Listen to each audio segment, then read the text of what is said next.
Halo rekan, selamat datang di Coffee Summary. Udah siap kan untuk konten seru lainnya? Let's summarize. Rekan-rekan, kali ini pembahasan tentang sistem hukum penindakan keimigrasian di berbagai negara. Kali ini ke salah satu negara, yakni Cina. Sistem hukum penindakan keimigrasian di Republik Rakyat Cina, RRC, merupakan sebuah arsitektur tata kelola negara yang sangat terstruktur, ketat, dan terintegrasi secara mendalam. Dirancang untuk menjaga kedaulatan perbatasan, memperkuat keamanan nasional, mendukung agenda pembangunan ekonomi nasional, serta mengelola arus migrasi secara sangat selektif dan terkontrol dengan prioritas tinggi pada pencegahan ancaman eksternal. Secara umum, penindakan ini mencakup spektrum proses yang luas dan multifaset, mulai dari pencegahan proaktif terhadap masuk ilegal melalui pengawasan perbatasan canggih, identifikasi pelanggaran melalui intelijen masyarakat dan operasi lapangan, hingga penegakan hukum tegas yang melibatkan detensi sementara atau jangka panjang, deportasi massal, repatriasi paksa dalam kasus-kasus sensitif, serta penuntutan pidana dengan sanksi berat yang dapat mencapai hukuman penjara puluhan tahun untuk pelanggaran serius seperti penyelundupan manusia atau keterlibatan dalam aktivitas spionase. Dikelola utamanya oleh National Immigration Administration (NIA) yang dibentuk pada Maret 2018 sebagai bagian dari reformasi pemerintahan besar-besaran di bawah kepemimpinan Partai Komunis Cina (PKC) untuk mengintegrasikan fungsi imigrasi dengan keamanan internal pasca restrukturisasi Kementerian Keamanan Publik, Ministry of Public Security (MPS). Sistem ini melibatkan koordinasi lintas lembaga yang rumit dan saling terkait. NIA bertanggung jawab secara langsung atas inspeksi perbatasan darat, laut, dan udara, penerbitan dan pencabutan visa, pengawasan status residensi warga asing, investigasi pelanggaran imigrasi, serta eksekusi operasi detensi dan deportasi. Sementara itu, Ministry of Foreign Affairs atau MFA menangani aspek diplomatik seperti negosiasi perjanjian visa bilateral dan multilateral, serta resolusi kasus-kasus yang melibatkan warga negara asing dari negara mitra. Pada tingkat lokal, Public Security Bureaus atau PSB di berbagai provinsi dan kota otonom fokus pada pengawasan internal harian, termasuk registrasi wajib residensi bagi warga asing dalam waktu 24 jam setelah kedatangan, pemantauan aktivitas sehari-hari melalui jaringan komunitas, dan koordinasi dengan NIA untuk operasi penangkapan di wilayah urban seperti Beijing atau Shanghai. Selain itu, sistem ini juga melibatkan lembaga-lembaga pendukung seperti Ministry of State Security atau MSS untuk investigasi ancaman keamanan nasional terkait imigrasi, People's Procuratorate untuk penuntutan pidana, dan People's Courts untuk proses peradilan administratif dan pidana. Pada tahun 2025, di bawah kepemimpinan Presiden Xi Jinping yang terus menekankan konsep Secure Borders sebagai pilar utama dalam kerangka 14th Five-Year Plan 2021-2025, yang berakhir tahun ini, dengan fokus pada stabilitas nasional pasca pandemi COVID-19 dan ketegangan geopolitik global, sistem ini menghadapi lonjakan arus migrasi yang signifikan dari berbagai kawasan, termasuk Asia Tenggara, seperti migran ekonomi dari Vietnam dan Myanmar, Afrika, komunitas pedagang di Guangzhou, wilayah Belt and Road Initiative seperti Pakistan dan Afrika Tengah akibat proyek infrastruktur Cina, serta peningkatan pelarian dari konflik regional seperti di Timur Tengah atau Ukraina, yang dipengaruhi oleh perubahan iklim dan ketidakstabilan ekonomi global. Data terkini dari NIA menunjukkan bahwa pada paruh pertama 2025 atau H1 2025, lebih dari 333 juta perjalanan exit entry tercatat secara nasional, mencakup 163 juta entry oleh warga asing dengan peningkatan 53,9% year on year atau YOY 2 tahun berturut-turut untuk visa free entries yang mencapai 13,64 juta. Sementara pada hari tahun baru 2025 saja, tercatat 1,803 juta exit entry dengan kenaikan 13,7% dibandingkan tahun sebelumnya. Secara keseluruhan, proyeksi untuk 2025 melampaui 610 juta exit entry di 2024, yang naik 43,9% year of year. Di sisi penindakan, NIA menyelidiki 6.914 kasus pelanggaran border management pada H1 2025, menangkap 18.000 tersangka individu, termasuk migran ilegal dan fasilitator lokal, membubarkan 223 geng kriminal transnasional yang terlibat dalam penyelundupan manusia dan perdagangan narkoba, serta mengeksekusi deportasi mencapai ribuan individu per bulan dengan rata-rata 12.000 deportasi bulanan, Sebagian besar difokuskan pada prioritas ancaman keamanan seperti anggota sindikat penyelundupan, pelaku kejahatan ekonomi lintas batas, atau individu yang dianggap sebagai high-risk aliens, seperti pelarian dari Korea Utara yang sering direpatriasi paksa. Pendekatan penegakan ini bersifat reaktif, misalnya respons cepat terhadap tips dari masyarakat melalui hotline 12367 atau operasi lapangan bersama PSB, maupun proaktif dengan pemanfaatan teknologi canggih seperti sistem biometrik nasional yang mencakup facial recognition dan iris scanning di lebih dari 100 titik perbatasan utama, AI surveillance untuk pemantauan real-time di perbatasan darat sepanjang 22.000 km, termasuk dengan Rusia, Mongolia, dan Korea Utara, drone otonom untuk patroli laut di Laut Cina Selatan, serta kerjasama internasional mendalam dengan negara-negara ASEAN melalui forum seperti ASEAN-China Dialogue on Immigration Management untuk berbagi data intelijen dan mengidentifikasi potensi pelanggar sebelum mereka mencapai wilayah Cina.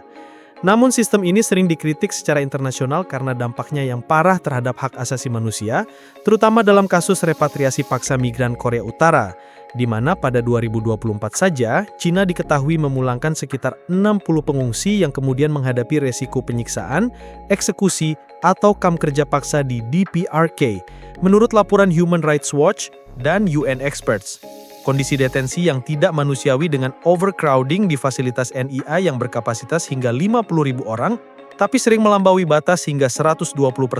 karena lonjakan kasus pasca pandemi.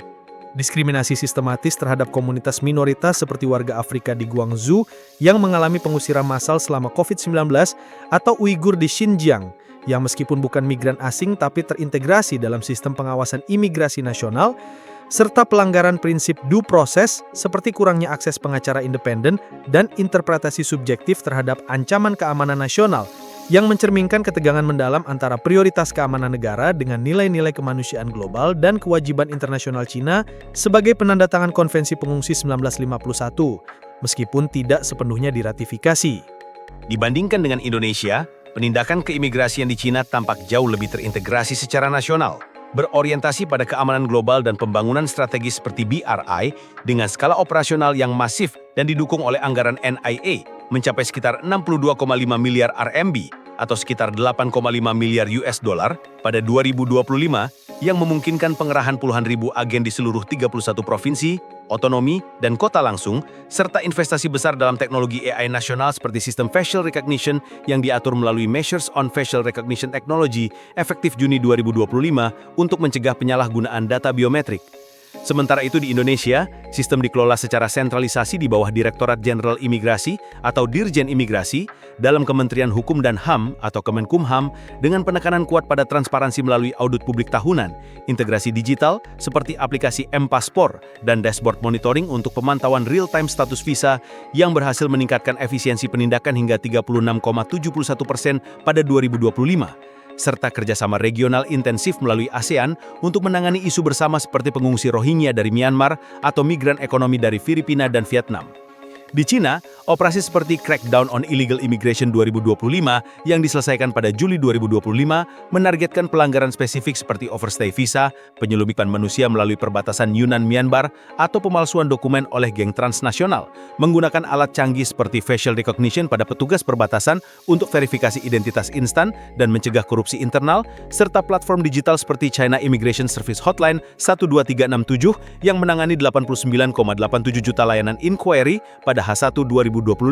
sehingga meningkatkan performa penindakan hingga 40% YoY atau year over year 2 tahun berturut-turut. Skala operasi di Cina jauh lebih besar, dengan penanganan lebih dari 333 juta exit entry pada H1 2025 saja berbanding dengan Indonesia yang menangani sekitar 20-30 juta entry tahunan. Meskipun Indonesia menghadapi tantangan unik karena geografi kepulauan dengan 17.000 pulau dan garis pantai terpanjang kedua di dunia atau 99,093 km yang mempersulit pengawasan maritim dan mendorong ketergantungan pada Badan Keamanan Laut atau Bakamla untuk patroli bersama dengan negara tetangga.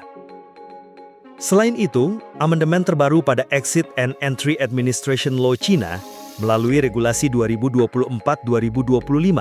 telah memperketat pengawasan dengan memperkenalkan K-Visa baru untuk talenta muda ilmiah dan teknologi mulai Oktober 2025.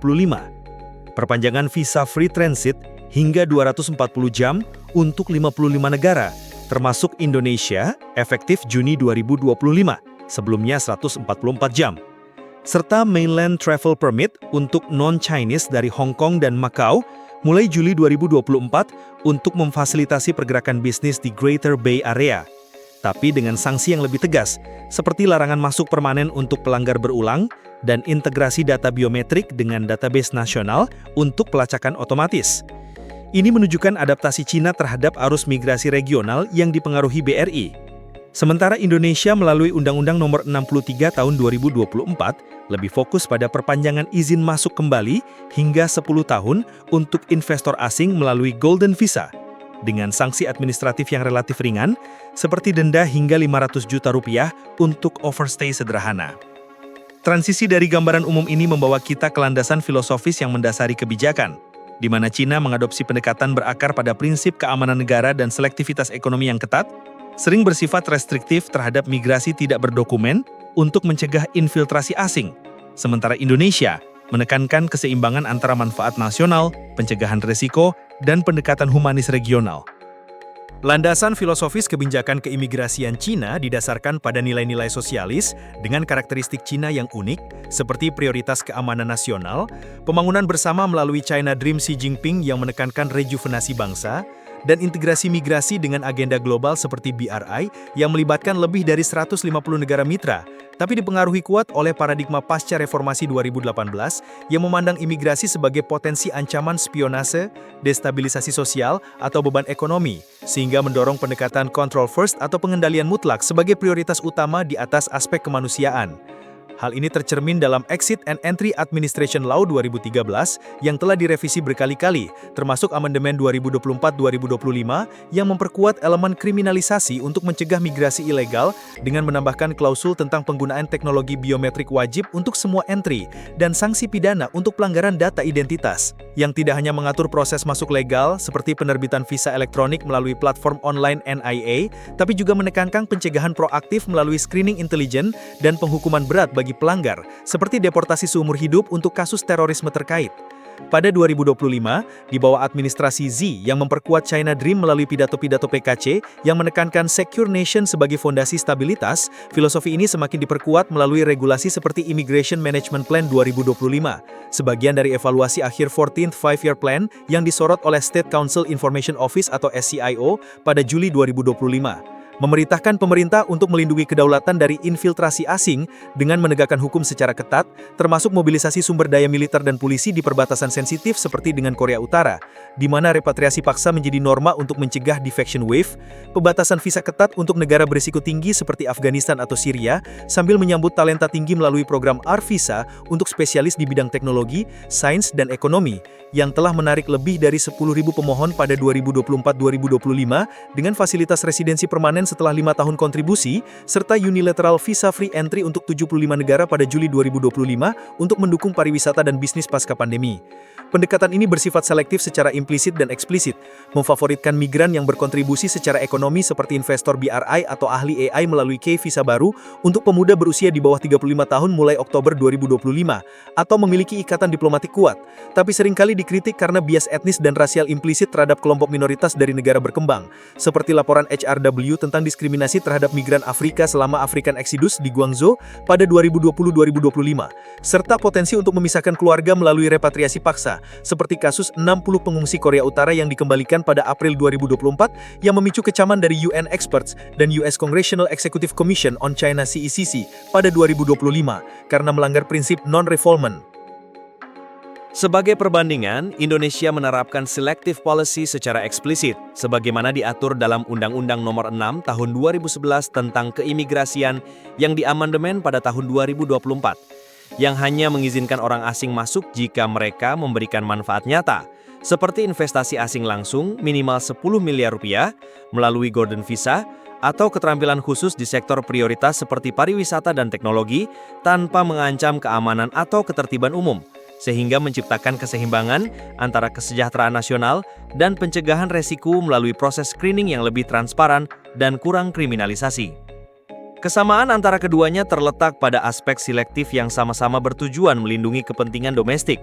Misalnya keduanya memanfaatkan visa free transit untuk mendorong ekonomi, dengan Cina memperluas hingga 240 jam untuk 55 negara pada 2025, sementara Indonesia menawarkan visa on arrival untuk 97 negara. Tapi perbedaannya mencolok. Filosofi Cina lebih stabil dan dipengaruhi oleh ideologi Partai Tunggal PKC yang berfluktuasi dari kebijakan inklusif di era BRI awal 2013-2019 ke restriktif pasca pandemi dan pasca konflik Ukraina pada 2022-2025. Sementara Indonesia cenderung lebih dinamis namun stabil, berfokus pada kedaulatan negara dan kerjasama regional ASEAN tanpa elemen kriminalisasi yang sekuat Cina. Meskipun keduanya menghadapi tantangan dalam menerapkan prinsip hak asasi manusia secara konsisten, terutama dengan amandemen 2024 di Indonesia yang memperketat pengawasan digital sambil memperpanjang izin re-entry hingga 10 tahun untuk migran berkontribusi. Dari filosofi ini, kita dapat melanjutkan ke struktur hukum yang menjadi kerangka operasional, di mana teori sistem hukum Lawrence M. Friedman membantu menganalisis institusi, prosedur, dan dinamika yang menjalankannya dengan lebih mendalam.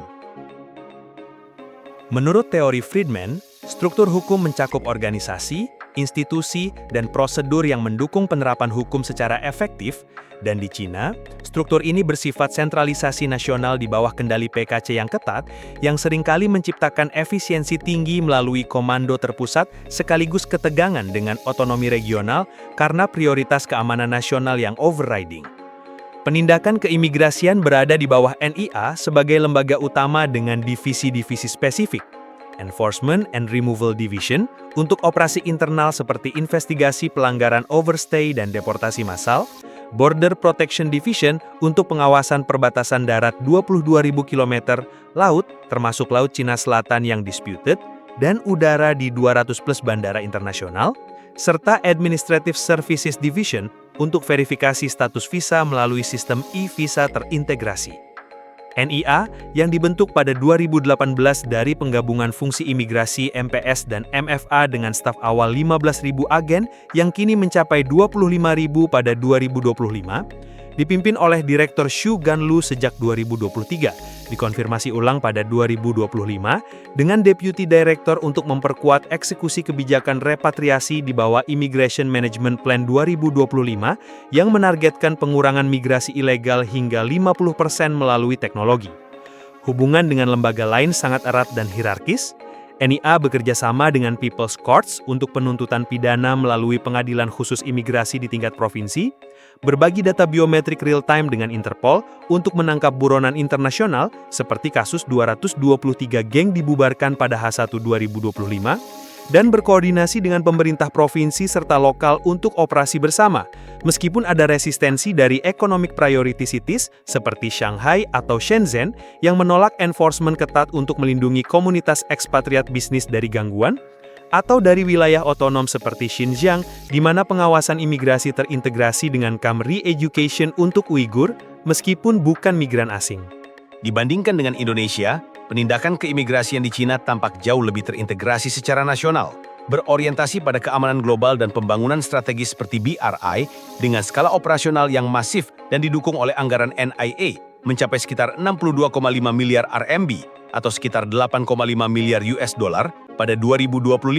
yang memungkinkan pengerahan puluhan ribu agen di seluruh 31 provinsi, otonomi, dan kota langsung, serta investasi besar dalam teknologi AI nasional seperti sistem facial recognition yang diatur melalui Measures on Facial Recognition Technology efektif Juni 2025 untuk mencegah penyalahgunaan data biometrik. Sementara itu di Indonesia, sistem dikelola secara sentralisasi di bawah Direktorat Jenderal Imigrasi atau Dirjen Imigrasi dalam Kementerian Hukum dan HAM atau Kemenkumham dengan penekanan kuat pada transparansi melalui audit publik tahunan, integrasi digital seperti aplikasi M-Paspor dan dashboard monitoring untuk pemantauan real-time status visa yang berhasil meningkatkan efisiensi penindakan hingga 36,71% pada 2025. Serta kerjasama regional intensif melalui ASEAN untuk menangani isu bersama seperti pengungsi Rohingya dari Myanmar atau migran ekonomi dari Filipina dan Vietnam. Di Cina, operasi seperti Crackdown on Illegal Immigration 2025 yang diselesaikan pada Juli 2025 menargetkan pelanggaran spesifik seperti overstay visa, penyelundupan manusia melalui perbatasan Yunnan-Myanmar, atau pemalsuan dokumen oleh geng transnasional, menggunakan alat canggih seperti facial recognition pada petugas perbatasan untuk verifikasi identitas instan dan mencegah korupsi internal, serta platform digital seperti China Immigration Service Hotline 12367 yang menangani 89,87 juta layanan inquiry pada H1 2025, sehingga meningkatkan performa penindakan hingga 40% YoY atau year over year 2 tahun berturut-turut. Skala operasi di Cina jauh lebih besar, dengan penanganan lebih dari 333 juta exit entry pada H1 2025 saja berbanding dengan Indonesia yang menangani sekitar 20-30 juta entry tahunan. Meskipun Indonesia menghadapi tantangan unik karena geografi kepulauan dengan 17.000 pulau dan garis pantai terpanjang kedua di dunia atau 99,093 km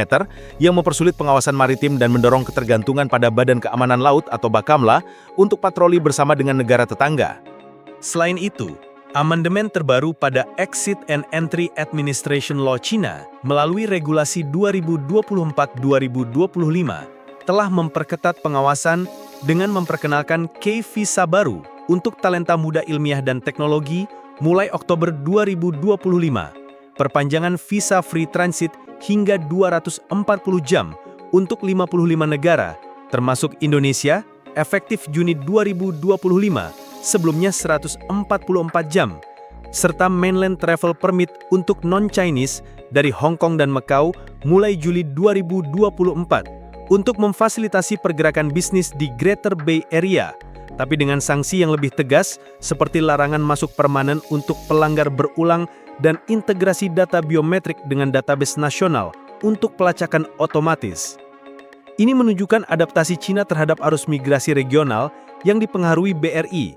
Sementara Indonesia melalui Undang-Undang Nomor 63 Tahun 2024 lebih fokus pada perpanjangan izin masuk kembali hingga 10 tahun untuk investor asing melalui Golden Visa dengan sanksi administratif yang relatif ringan seperti denda hingga 500 juta rupiah untuk overstay sederhana. Transisi dari gambaran umum ini membawa kita ke landasan filosofis yang mendasari kebijakan, di mana Cina mengadopsi pendekatan berakar pada prinsip keamanan negara dan selektivitas ekonomi yang ketat, sering bersifat restriktif terhadap migrasi tidak berdokumen untuk mencegah infiltrasi asing. Sementara Indonesia menekankan keseimbangan antara manfaat nasional, pencegahan resiko, dan pendekatan humanis regional. Sanksi pidana. Untuk sanksi pidana, kasus dirujuk ke People's Procuratorate untuk prosecution di pengadilan pidana dengan prioritas pada high-risk aliens seperti pelaku kekerasan atau spionase, di mana 70% arrest NIA pada 2025 difokuskan pada kategori ini, termasuk North Koreans yang dianggap illegal economic migrants meskipun status pengungsi mereka, dan hukuman penjara dijalani sebelum deportasi, seringkali melibatkan kerjasama dengan MSS untuk investigasi mendalam menggunakan surveillance data dari WeChat atau CCTV nasional. Kendala dalam substansi ini termasuk ambiguitas definisi national security threat yang memungkinkan interpretasi subjektif oleh petugas, misalnya mengklasifikasikan pengungsi Uighur sebagai separatis. Backlog hearing yang mencapai ratusan ribu kasus karena pandemi COVID-19 dan peningkatan migrasi dengan waktu tunggu hingga 6 bulan, serta ketidakadilan prosedural seperti kurangnya hak pengacara gratis bagi imigran miskin yang sering melanggar prinsip due process dan menyebabkan deportasi salah atau repatriasi paksa seperti kasus North Koreans yang dikecam oleh UN pada 2023 hingga 2025. Meskipun reformasi seperti update 5-star card atau permanent resident ID pada 2023 memberikan perlindungan usia dan hak kerja lebih baik untuk residen permanen, serta pengenalan QR code border crossing untuk Hong Kong Macau pada 2024 untuk efisiensi. Dibandingkan dengan Indonesia, substansi Cina lebih berorientasi pidana dengan hukuman berat dan fokus pada kriminalisasi. Sementara UU Keimigrasian 2011 Indonesia yang diamandemen pada 2024 mengatur pelanggaran seperti overstay dengan denda hingga 500 juta rupiah atau penjara 5 tahun dan penyelundupan dengan hukuman 5 hingga 15 tahun dengan alur administratif yang lebih cepat melalui deportasi langsung tanpa hearing rumit, meskipun kendala serupa seperti backlog di pengadilan imigrasi dan kurangnya akses hukum bagi migran asing yang diatasi melalui inisiatif seperti Golden Visa baru untuk menarik investasi asing dengan hak residensi hingga 10 tahun.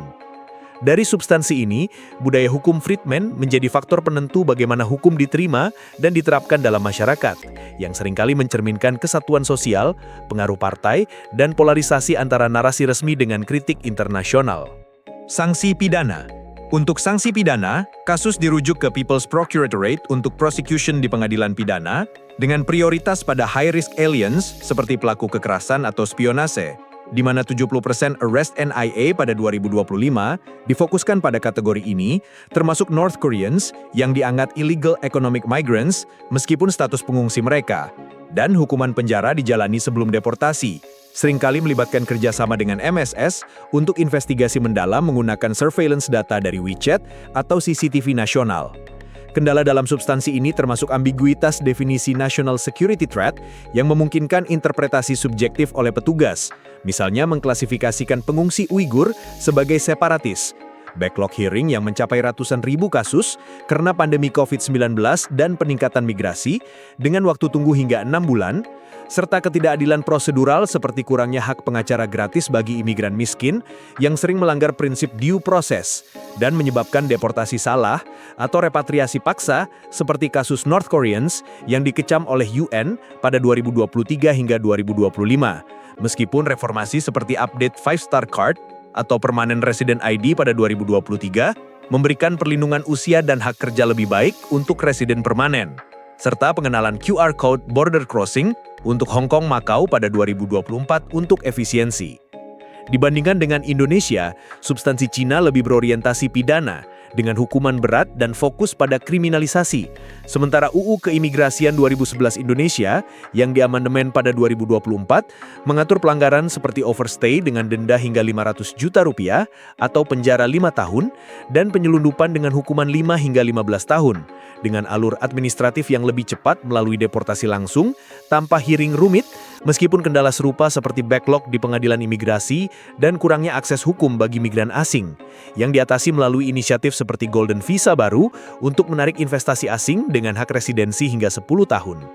Dari substansi ini, budaya hukum Friedman menjadi faktor penentu bagaimana hukum diterima dan diterapkan dalam masyarakat, yang seringkali mencerminkan kesatuan sosial, pengaruh partai, dan polarisasi antara narasi resmi dengan kritik internasional. Budaya hukum di Cina terhadap keimigrasian sangat kolektif dan dipengaruhi oleh ideologi PKC, di mana sebagian besar masyarakat, terutama di provinsi perbatasan seperti Yunnan atau Liaoning, memandang imigrasi ilegal sebagai ancaman langsung terhadap stabilitas sosial, keamanan ekonomi, dan harmoni nasional, sehingga mendukung kebijakan ketat seperti pembangunan dinding digital melalui AI surveillance atau repatriasi massal di bawah Immigration Management Plan 2025 yang merekomendasikan pemisahan keluarga migran beresiko, pembatasan akses pengacara independen, dan penghapusan program visa non-selektif untuk demolish illegal immigration secara radikal, sebagaimana dipromosikan melalui kampanye media negara seperti CCTV yang menyiarkan cerita sukses deportasi untuk membangun dukungan publik. Sementara itu, kelompok urban dan elit bisnis di kota-kota seperti Beijing atau Shanghai menekankan nilai inklusif, hak asasi dasar, dan kontribusi imigran terhadap ekonomi, seperti peran migran Afrika dalam perdagangan Guangzhou atau spesialis teknologi asing di Silicon Valley, China, dengan dukungan dari organisasi semi-resmi seperti All China Federation of Return Overseas Chinese yang mengadvokasi reformasi humanis melalui petisi dan kampanye online, serta NGO internasional seperti Human Rights Watch yang menyoroti pelanggaran di detensi melalui laporan tahunan.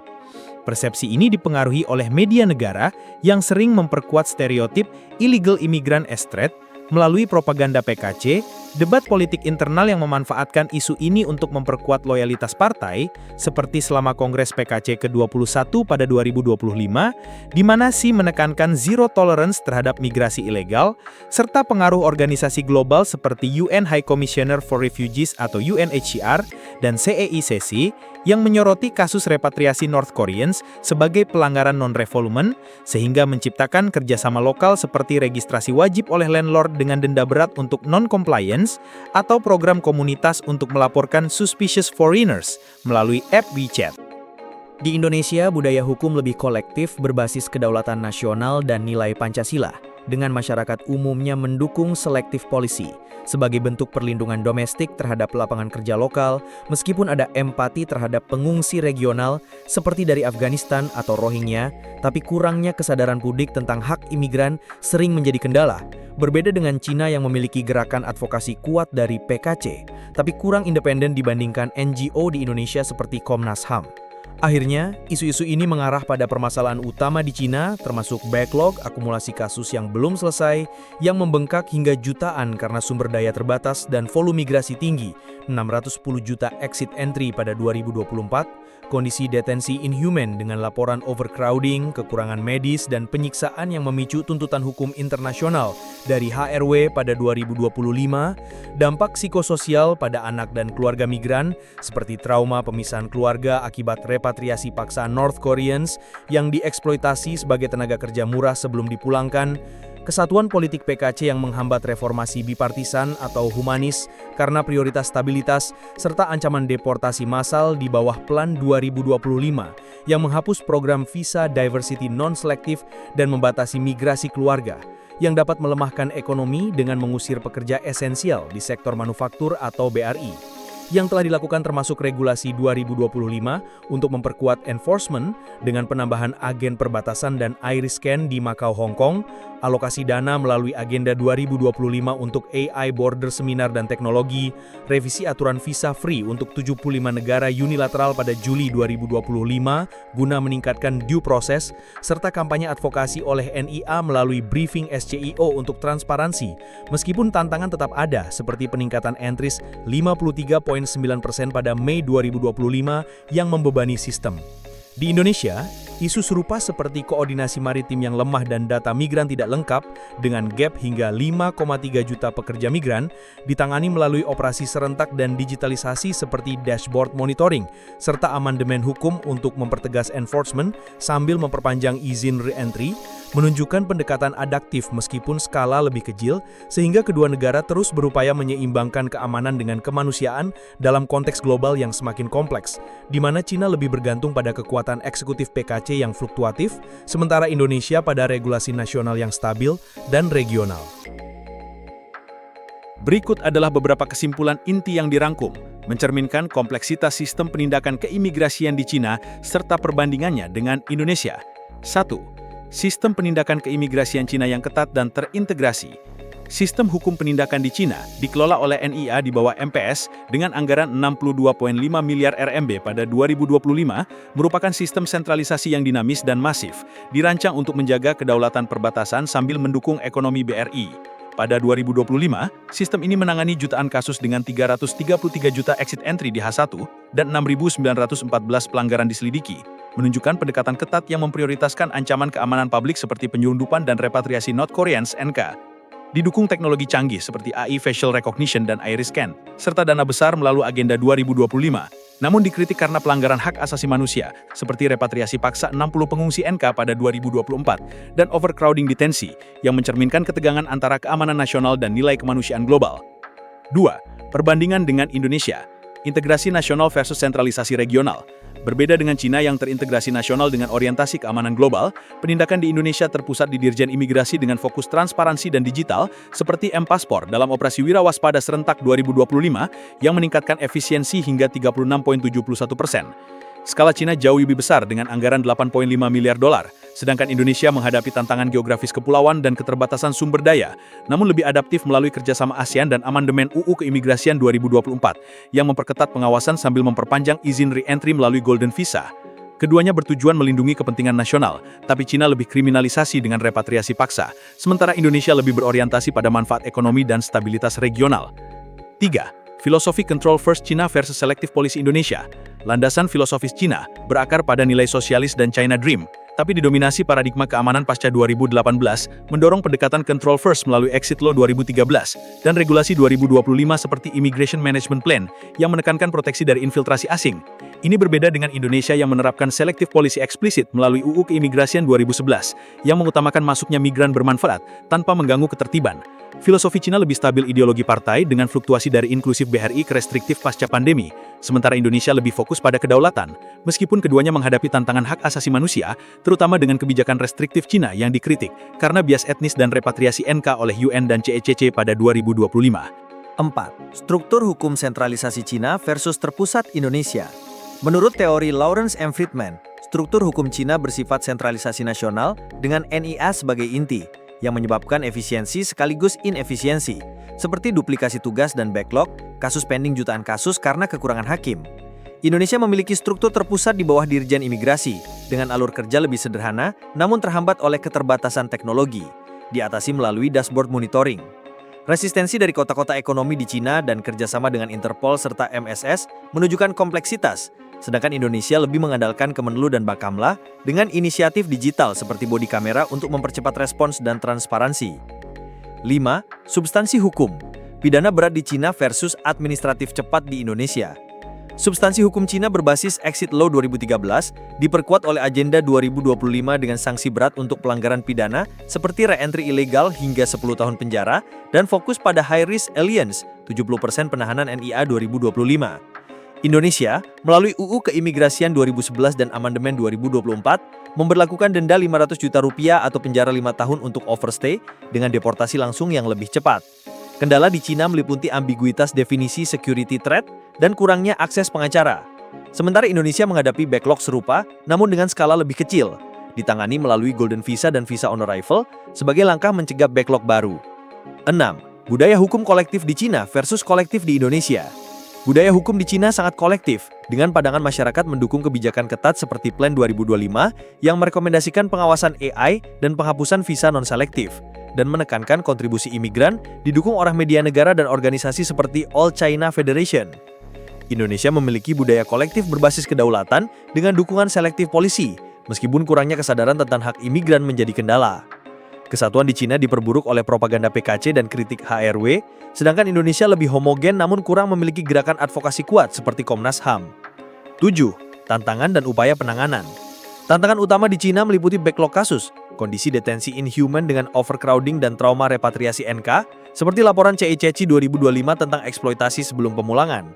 Dampak psikososial dan kesatuan politik yang menghambat reformasi, dengan upaya seperti regulasi 2025 untuk AI enforcement, pendanaan agenda, revisi K-Visa dan Visa Free serta kampanye NIA untuk due process. Indonesia menghadapi isu koordinasi maritim dan data migran yang lemah, ditangani melalui operasi serentak dan digitalisasi. Keduanya berupaya menyeimbangkan keamanan dan kemanusiaan, dengan Cina lebih bergantung pada kontrol sentral fluktuatif PKC dan Indonesia pada regulasi stabil, namun keduanya masih menghadapi kritik atas pelanggaran hak asasi manusia dan efisiensi sistem. Demikian penjelasan yang diberikan, semoga bermanfaat. Dukung terus channel ini dengan menekan tombol like dan subscribe.